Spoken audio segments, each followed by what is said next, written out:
Yo, what is going on, guys? In today's video, we're going to be breaking down how to create this Cactus Jack effect. Now, we're going to be creating this look based off of the new Jackboys 2 album that was released by Travis Scott and his Cactus Jack label. We're going to be using that album cover as a reference in order to create a similar look, if not the same exact look. So let's get right into it. Here in After Effects, I have this clip from Sofago's music video, and to get started, we're going to create a new adjustment layer.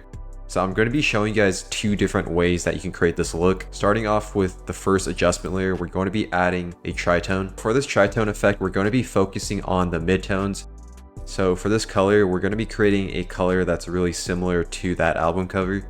So I'm just going to drag this like around here. I feel like that looks pretty close to the album cover. Click OK. The next effect we're going to add is a levels, and I have this levels effect above the tritone. We're going to be focusing on the input black as well as the input white. I'm going to increase the input black to around 71.4.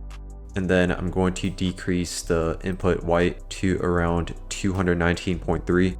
Now, this all really just depends on your footage. Of course, you want to adjust these settings according to your footage. And by doing that, as you guys can see, our video appears a lot darker and the shadows pop out a lot more. The final effect we're going to add to this adjustment layer is a grain. And for this grain effect, I have it above the levels effect as well as the tritone. So sometimes the order of these effects matter, because if I were to like put this levels effect under the tritone, you guys can see that it changes the look of our footage.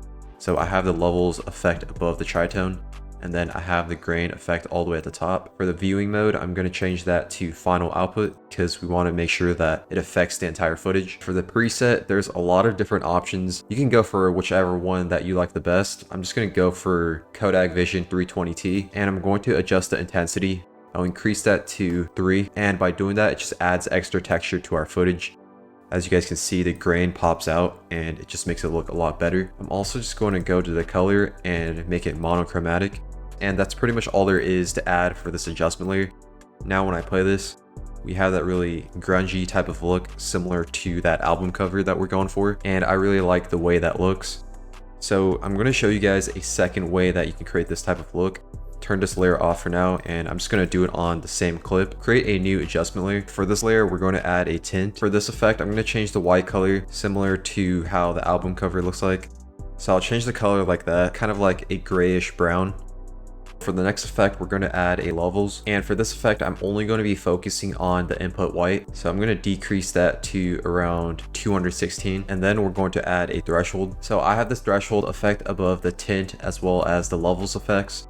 And if we look at our footage, that just adds a lot more texture.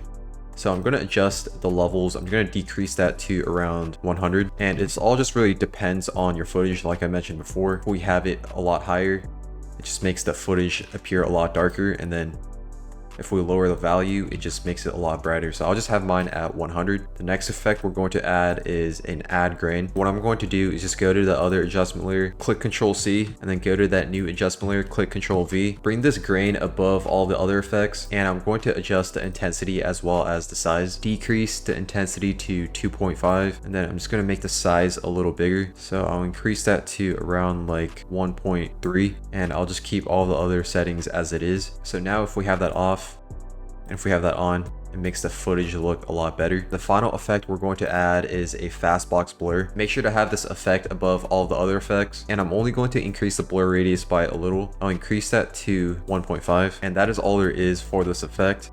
This is the final look for the second version. And this is how the first version looks like.